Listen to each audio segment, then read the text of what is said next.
Hey guys, what's good? Triple J Boxing. So I rewatched the Fury vs. Ngannou fight, and I scored it this time. I didn't listen to the commentary, what they were saying. I didn't have the mindset of Ngannou. He's an MMA guy coming to boxing. This is his debut. I treated him as I would if he was a regular boxing contender facing Fury. And so I scored the fight, guys, and I'll let you know how what happened here on my scorecard I got here. So round one, Fury came out with the strong 1-2. I think he connected the combination well as well. Right off the beginning bell, pretty much. And he controlled that round. I gave Fury round one. Round two, Fury won that round. Controlled the round. He used the jab. I forget the exact specifics of round two, but I didn't write down anything for that round, but he won that round clearly. Round three, Ngannou, 10-8 round, knockdown.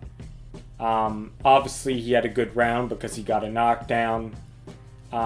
Without the knockdown, I think he still would have won the round, maybe. Like I said, without the knockdown, it wasn't a crazy round either, but still 10-8 round. Fury didn't do enough to come back to make it a 10-9, right? Round four, Fury, he landed two 1-2s at the end of the fourth round that landed very good on Ngannou. That definitely sealed the round. And it wasn't just one 1-2. He landed two 1-2s. And his 1-2, it's not actually really a 1-2. It's more like a... What's the hook? What's a left hook called? Is that a 3? I forget now. But Fury, he loves to throw the left hook, then right hand.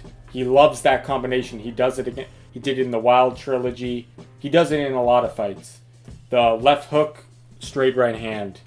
But yeah, he utilizes his reach, and he loves that, using that combination. So round four, very good round for Fury. I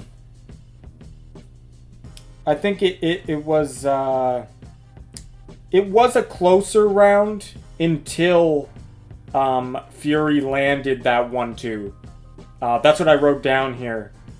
I put that Fury landed two good 1-2s at the end, but it was close before that. But that sealed the round and made it clear. Round five, very easy to score. It was a very easy round for Fury. He easily won that round. Round six, Fury round again. And a lot of these rounds, guys, Ngannou, after the knockdown, he's not really, he didn't really do much after that knockdown, and Timothy Bradley actually brought it up during the telecast. Sometimes when you get a knockdown, it's actually detrimental to your game plan, because then you just want to try to hurt the guy with one shot and one counter shot the whole time. But then again, I think that was Ngannou's plan throughout. That was the game plan from the beginning anyway. You could see throughout the fight, Ngannou was just trying to counter Fury with that left hook. But I think maybe that knockdown woke up Fury as well, so he was more alert. Because after that third round, Fury was just outboxing him pretty well. And Ngannou just wasn't doing enough to win any of these rounds, even though they weren't like huge rounds, but they were clear rounds for Fury because he was outboxing him. Round 7 was a close round, but I gave it to Ngannou. So I gave that to Ngannou. Very close round.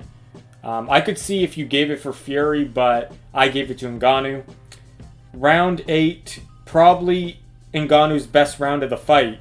Because if that knockdown didn't happen, that one flash knockdown, which it was a flash knockdown in round 3, Fury wasn't hurt by that shot. Fury was way more hurt by Wilder's knockdowns than that knockdown. He was It was at the kind of at the back of the head, so it knocked off his equilibrium a little bit because it was kind of right here, knocked him off balance. But if you take that one left hook out of the equation, round 8 was Ngannou's best round to score. It was easy to score it. So that was a big round for Ngannou. Round 9, Fury came back and boxed well, and he won that round. And Ngannou pretty much didn't do anything. I don't know if he kind of maybe he got gassed out a little bit from the round 8, but Ngannou didn't do much. That's what I wrote down for round 9. I have little notes here, guys. Some of these rounds I didn't write down anything because I thought nothing really happened crazy in them, but Fury clearly won them. But I did write down round 9. Fury outboxed Ngannou clearly, and Ngannou didn't do much. And then round 10, I know Timothy Bradley had Ngannou winning round 10, which I don't know how he did, because that was a clear round for Fury in my opinion. He outboxed Ngannou. Like I said, the jab was just so good for Fury. That's the one thing that Fury can always rely on. Even, let's just say he didn't take this fight seriously. Let's say he didn't train hard like he said he did for 12 weeks, because he said he had 12-week train camp. Let's just say he wasn't there mentally and he had no game plan. He thought he was just going to go in, and then he realized Ngannou was actually a decent enough boxer, and he wasn't just going to lay down in there. And then Fury realized, oh, I don't have a game plan, so I have to wing it. But this guy's actually got pretty good counters and pretty good timing, hence that left hook in round 3. And in round 8, he had very good shots that he was landing on Fury. But Fury can always rely on that jab. That jab is always his saving grace, and that's why he won a lot of these rounds. Just that jab controlled Ngannou. And that's why he won round 10. Because, again, Fury just outboxed him. Very good jab. Like I said, guys, so at the end of all this, I had Fury winning round 1, Fury winning round 2, Ngannou winning round 3, 10-8, Fury winning round 4, Fury winning round 5, Fury winning round 6, Ngannou winning round 7, Ngannou winning round 8, Fury winning round 9, and Fury winning round 10. And I could see, though, that round 7 you could give it to Fury, though, but I give it to Ngannou. So in total, I have it 7 rounds to 3 rounds. And my final scorecard, if you tally it up, I have it 96-93, which one of the judges had for Fury, I think. Yeah, right? Yeah, one of the judges had that for Fury, I think. Yeah. It was two of the judges had it 95-94 for both guys. One for Ngannou, one for Fury, and then one of the judges had it 96-93, I'm pretty sure. And that's my scorecard. Like I said, guys, it's Ngannou, it's a 10-8 round. That means that Fury gets 8 points for that round, and Ngannou gets 10. That's how it works, guys. The winner gets 10 points, where the loser gets 9 points in a regular round. But since it was a knockdown, it's a 10-8 round. So that still comes to the conclusion that Ngannou only won 3 rounds at most, in my opinion. You could, I could see you even, because I know Teddy Atlas had it 97-92, which that means he only gave 2 rounds to Ngannou, which I can see.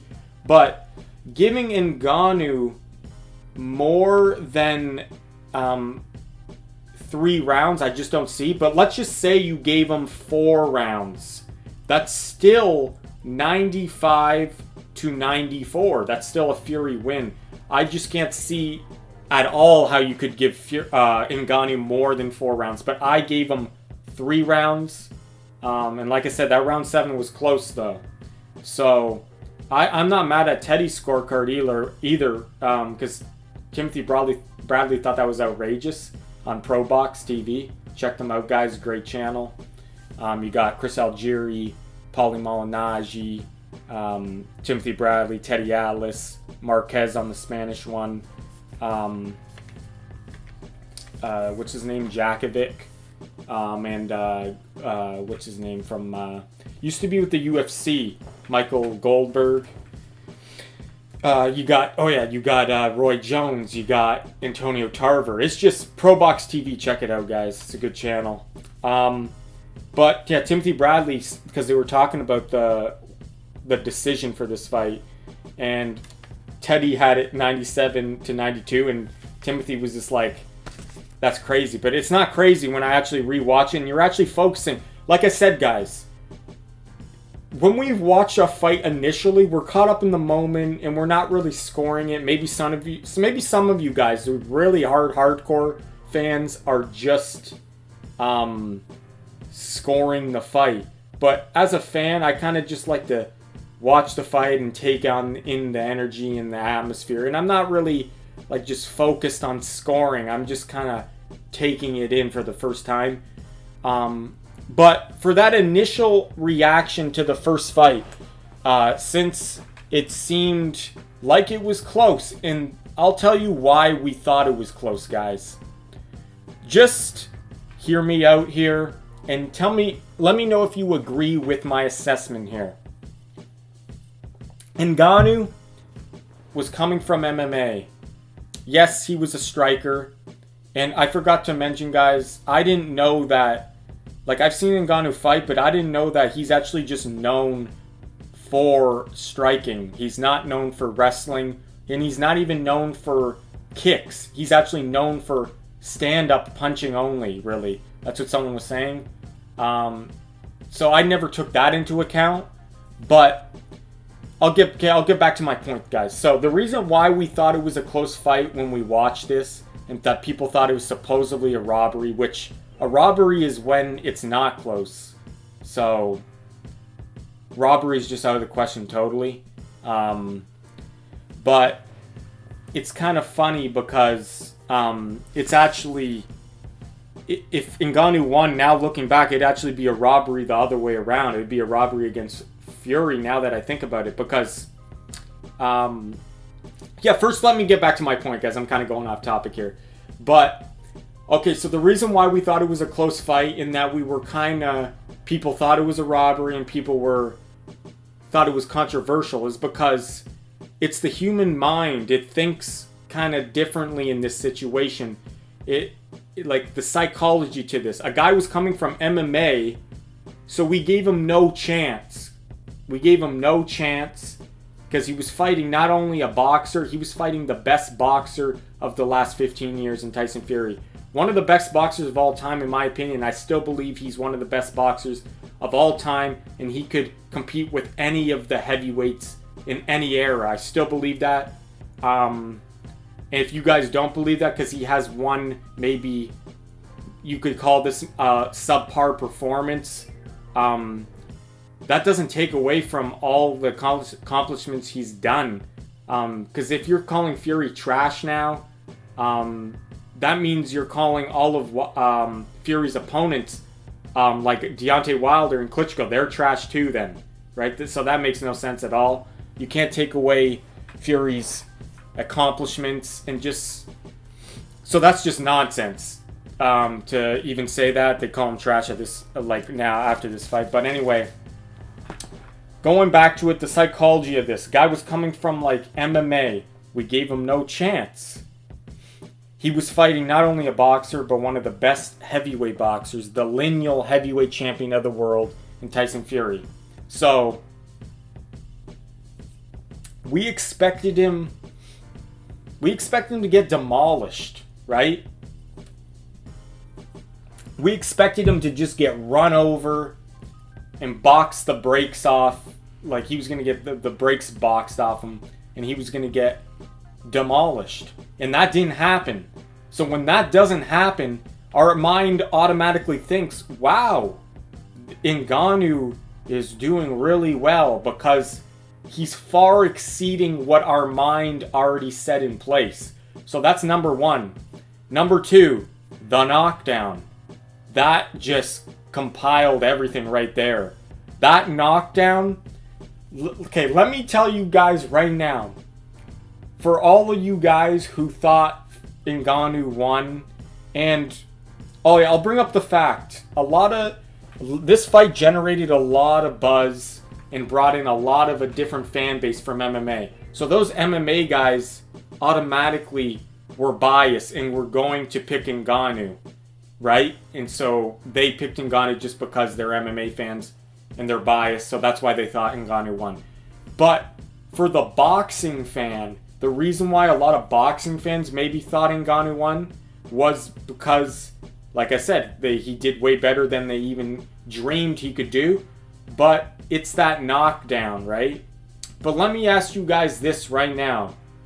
We'll take the MMA guys out because they're biased. They're always going to probably believe that Ngannou won no matter what. No matter what I said.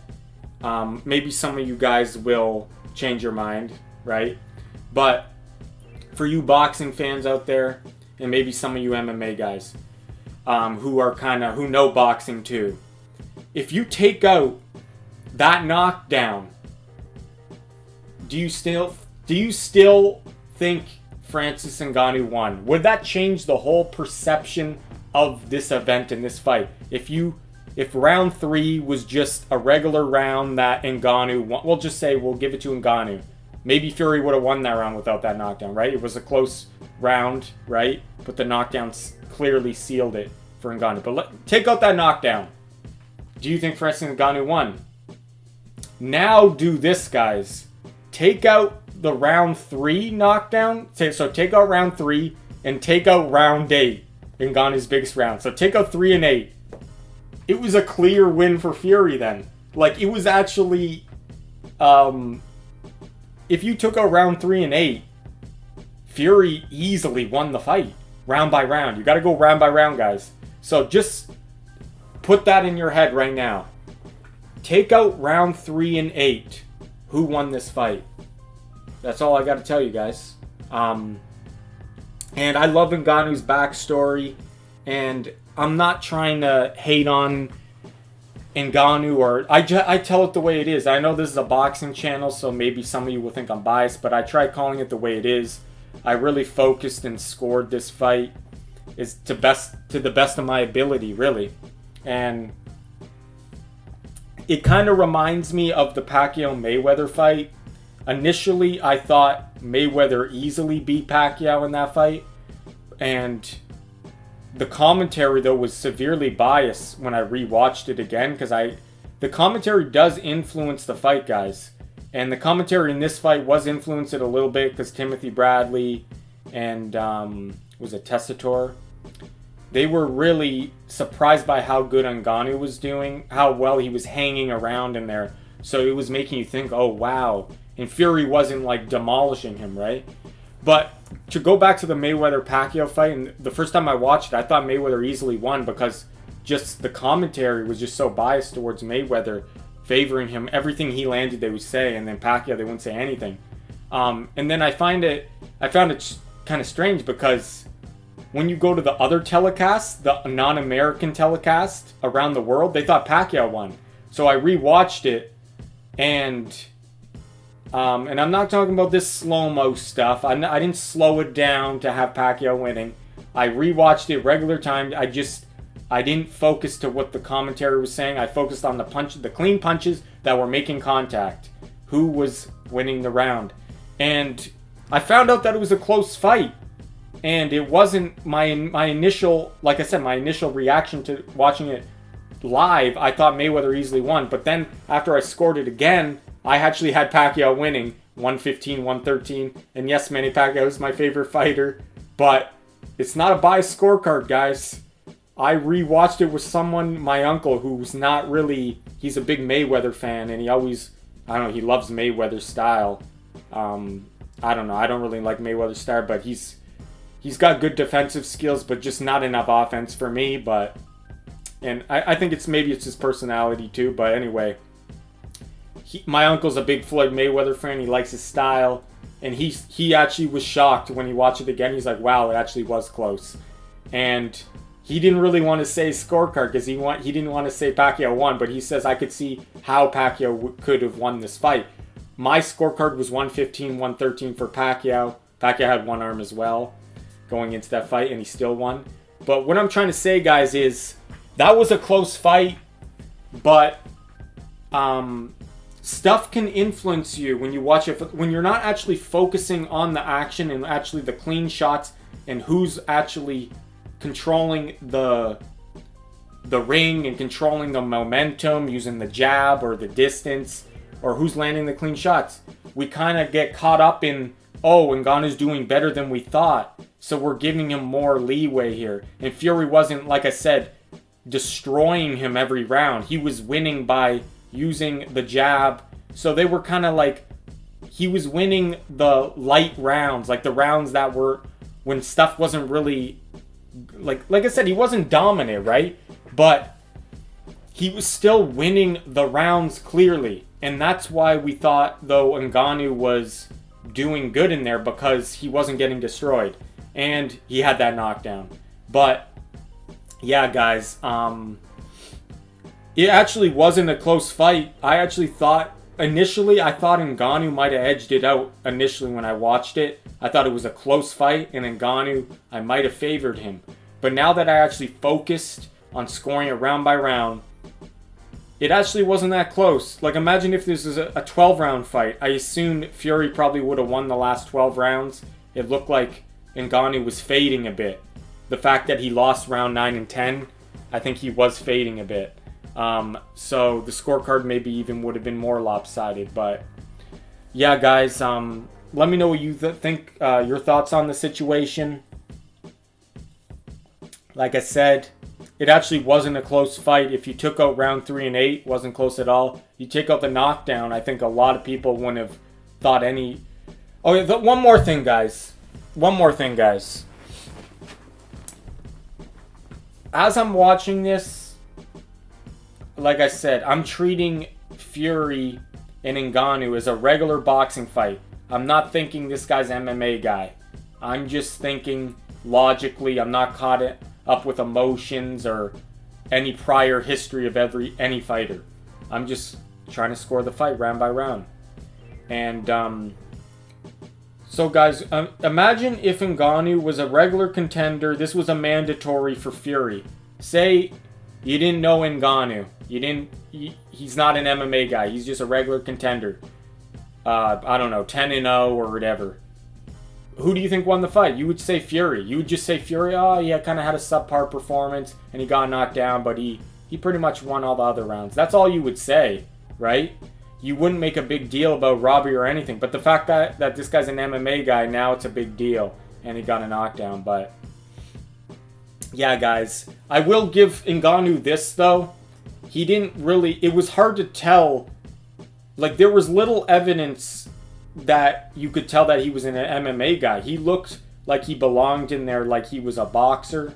Obviously, he looked slow and sluggish at times. It looked like Ngannou was just trying to land the left hook counter and time Fury throughout the whole fight, which it did work in round 3, but it wasn't working for most of the fight, as he was losing most of the rounds.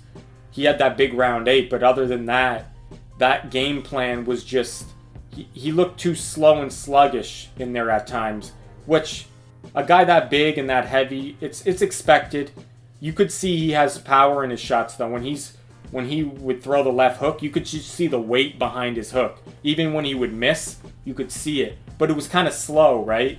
So I will give credit though where it's due. He was very poised in there under pressure. He didn't really give in to the Fury feints, and he stayed in the pocket at times and wasn't gun shy. Like, look at Canelo and Charlo. That was garbage because Charlo didn't even try to win the fight. But look at Ngannou. At least he tried to fight and win the fight. He went for it. He threw punches. Charlo, he was just so hesitant in there. And I know a lot of people were saying, Canelo fans are just saying, oh, that's because Canelo made him like that. No, Canelo didn't make him like that. If you want to fight, you fight, and you get knocked out then, if you're not good enough. And that's what would have happened. Canelo would have knocked him out if he tried to fight. But no, Charlo didn't try to fight. He sold out, he got to the paycheck. At least Ngannou, he got the paycheck and he tried to win the fight. But yeah, guys, he was sluggish in there and slow in there at times when he would miss his shots. And his whole game plan was just trying to land the counter shot, the left hook counter, which, like I said, it worked for him a little bit, but he didn't win enough rounds that way because he just wasn't doing enough. So if this rematch was going to happen, I just can't see how Ngannou could... I don't know how he could win the rematch, to be honest. Obviously, he could get a bit better. This was his first boxing match, and it was on a large stage, and he showed that he mentally can compete. Obviously, he did in the UFC, but this was way grander, this stage. The whole world was watching. Biggest event he's probably participated in. And he didn't get caught like a deer in the headlights. The lights weren't too bright. He performed under pressure perfectly. So poised in there. So calm under pressure. And that's probably his life story and his background, working in the salt mines as a kid, as a teenager. The guy just can deal with adversity. The guy is mentally very strong, and no moment is going to be too big for him. And that's why he looks so good in there at times.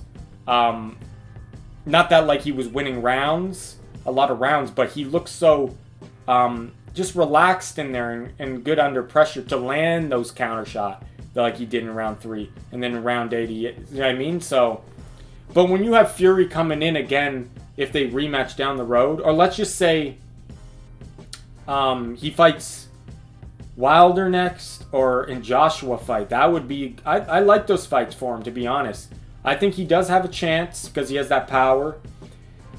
And Joshua's very hesitant lately and gun shy ever since that Ruiz loss. So I could see, and he can be kind of chinny. So I could see Ngannou maybe.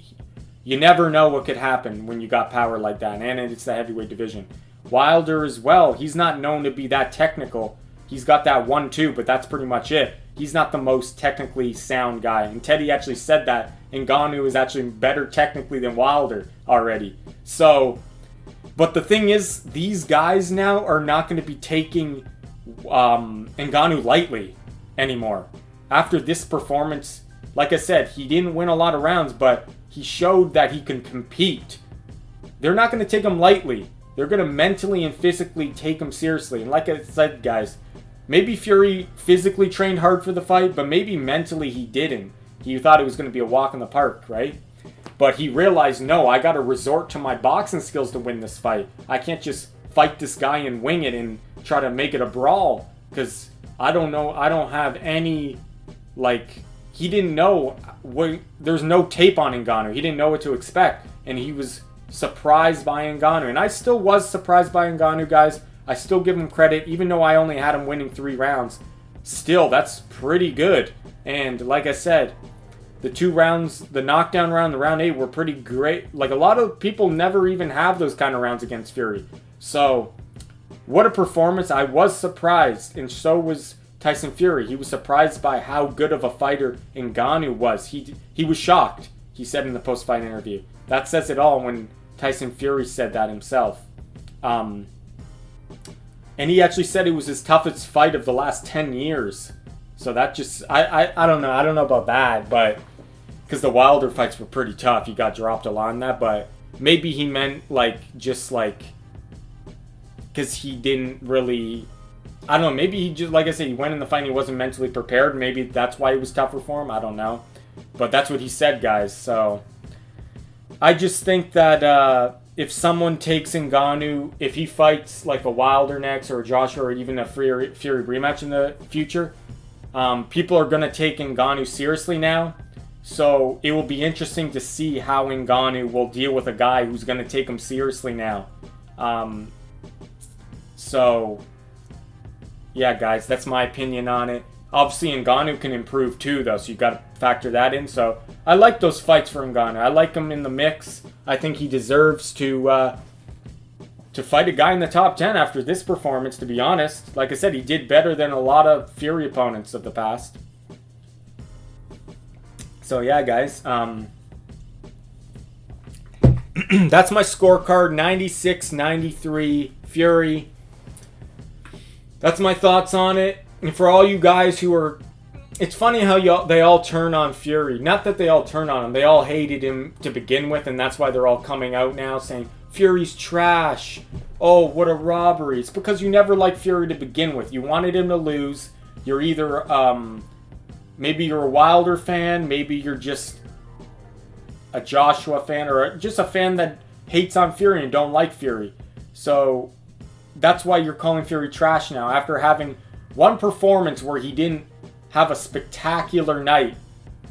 Even though he still clearly won 7-3 on my scorecard, he's trash all of a sudden now.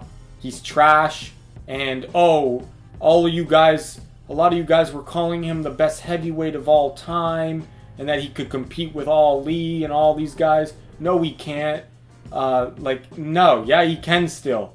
Like I said, every fighter has fights where they don't look as spectacular as they usually do. That doesn't mean take away from their greatness that they had in the other fights. Like, fans are so fickle.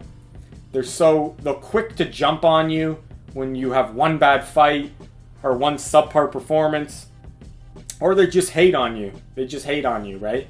And it's just so funny though how people, because if you're calling Fury trash, that means Ngannou's trash too, right? Because Fury won this fight. That means Ngannou's trash too.